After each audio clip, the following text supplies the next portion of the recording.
Hello friends. तो आज हम लोग बात करेंगे हमारे एक नए टॉपिक के बारे में। ठीक है, जो कि आप लोगों के लिए बहुत यूज़फुल होने वाला है।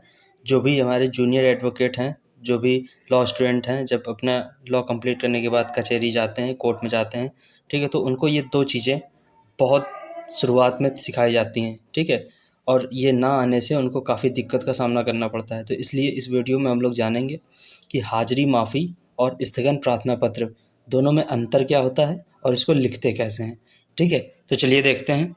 देखिए, जो हाजिरी माफ़ी है, ठीक है, इसको इंग्लिश में बोलते हैं dispense with personal attendance of accused. ये व्यक्तिगत हाजिरी होती है किसी अभियुक्त की। ठीक है, और जो स्थगन होता है इसको बोलते हैं इंग्लिश में एडजर्नमेंट। ठीक है, देखिए, जो हाजिरी माफ़ी है इसको हमारी सीआरपीसी में सेक्शन 205 और बीएनएसएस जो अभी आने वाली है इसमें 228 में बताया गया है इसके बारे में। और जो स्थगन है इसको सीआरपीसी के 309 और बीएनएसएस के सेक्शन 346 में बताया गया है। और देखिए, सीपीसी के ऑर्डर 17 में भी स्थगन के बारे में बताया गया है।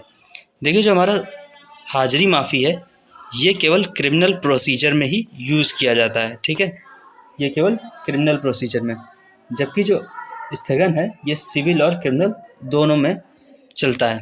ठीक है, इसके बाद कहता है कि किसी अभियुक्त के अनुपस्थित होने पर उसकी हाजिरी माफ़ करना।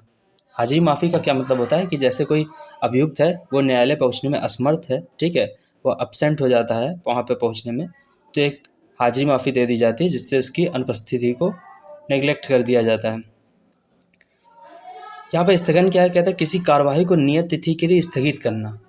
जब हम किसी कार्यवाही को, जैसे कोर्ट में कोई कार्यवाही हो रही है, जैसे आज सुनवाई के लिए कोई डेट लगी हुई है और वहाँ पे सुनवाई हम नहीं करना चाहते हैं, तो हम एक स्थगन दे के उस डेट को स्थगित कर सकते हैं, यानी कि वो सुनवाई की डेट कोई दूसरी ले सकते हैं। ठीक है, इसके बाद कह रहा है कि कई अभियुक्त में से किसी एक की हाजिरी देने पर सभी की हाजिरी माफ़ नहीं होगी।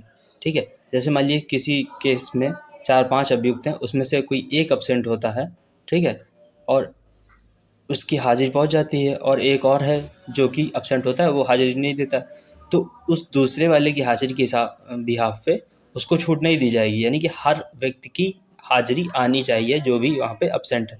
लेकिन स्थगन प्रार्थना पत्र में क्या है, कहता है किसी भी पक्षकार, 2 पक्षकार होते हैं, किसी भी पक्षकार की तरफ से अगर स्थगन प्रार्थना पत्र दे दिया जाएगा तो वो तारीख जो है स्थगित कर दी जाएगी। अब चलिए देखते हैं कि इसको लिखा कैसे जाता है। ठीक है, तो देखिए ये है फॉर्मेट, ठीक है, हाजिरी माफ़ी का। ठीक है, तो इसको देखते हैं कैसे। देखिए, इसमें ऊपर जो 2 रुपये लिखा हुआ है ये टिकट है, ठीक है, न्यायालय की कोर्ट फीस है। हाजिरी माफ़ी के लिए 1.5 रुपये कोर्ट फीस होती है, जो न्याय कोर्ट फीस एक्ट में लिखा हुआ है, लेकिन 1.5 रुपये तो बनाना मुश्किल है। ठीक है, तो इसलिए 2 रुपये की टिकट लगा दी जाती है, ज़्यादा हो जाए पर कम ना हो। ठीक है, 1 रुपये की नहीं लगा सकते हैं, 2 रुपये की लगा सकते हैं। तो देखिए पहले कैसे लिखेंगे, ये फॉर्मेट है, इसमें जैसे लिखा है न्यायालय श्रीमान। अब यहाँ पे आप अपने कोर्ट का नाम भर सकते हैं, जिस कोर्ट में आपको एप्लीकेशन देनी, कानपुर नगर, फिर मुकदमा नंबर डालेंगे, सन डालेंगे, फिर ये सरकार बनाम विकास, पार्टी नेम डालेंगे, इधर धारा, अपराध संख्या और थाना ये लिखेंगे। इसके बाद हाजिरी माफ़ी प्रार्थना पत्र हेडिंग डालेंगे, फिर लिखेंगे श्रीमान जी, निवेदन है कि प्रार्थी उक्त केस में अभियुक्त है और आज मुकदमा सुनवाई हेतु नियत है, परंतु प्रार्थी को डेंगू हो जाने के कारण आज न्यायालय आने में असमर्थ है, इसलिए समय की याचना है। फिर प्रार्थना लिखेंगे, अतः श्रीमान जी से प्रार्थना है कि प्रार्थी की आज की हाजिरी जरिए अधिवक्ता माफ़ करने की कृपा करें, श्रीमान जी की महान दया होगी। ठीक है, इधर प्रार्थी / अभियुक्त, उसका नाम, और यहाँ पर डेट, और यहाँ पे द्वारा अधिवक्ता, यहाँ पे अधिवक्ता के साइन और मोहर।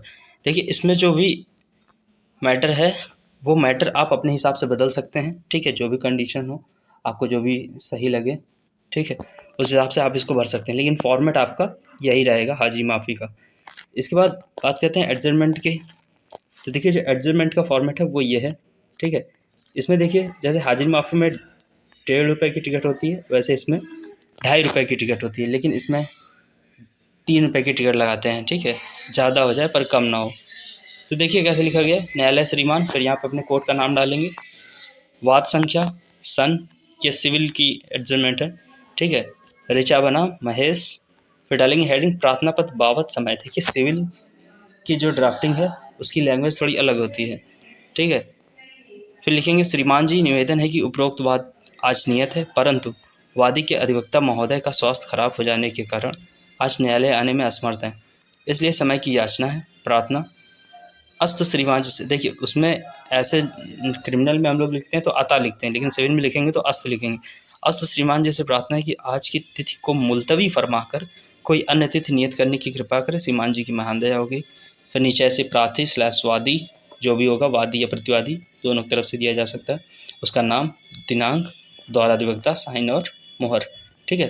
तो यहाँ पे भी हम लोग मैटर अपना बदल सकते हैं, जो भी सिचुएशन हो, जिस हिसाब से आपको टाइम लेना हो वो यहाँ पे डाल सकते हैं, ठीक है दोस्तों। तो ये था हम लोग का आज का वीडियो। इसमें हम उम्मीद करते हैं कि आप लोगों को अच्छा समझ में आया होगा, और आप लोग इस वीडियो को सेव कर लीजिए ताकि आपको आगे भी कभी जब आप हाजिरी माफ़ी या स्थगन प्रार्थना पत्र देंगे, ठीक है, तो आपको आसानी हो जाएगी, इससे देख के आप उसको कर सकते हैं, ठीक है।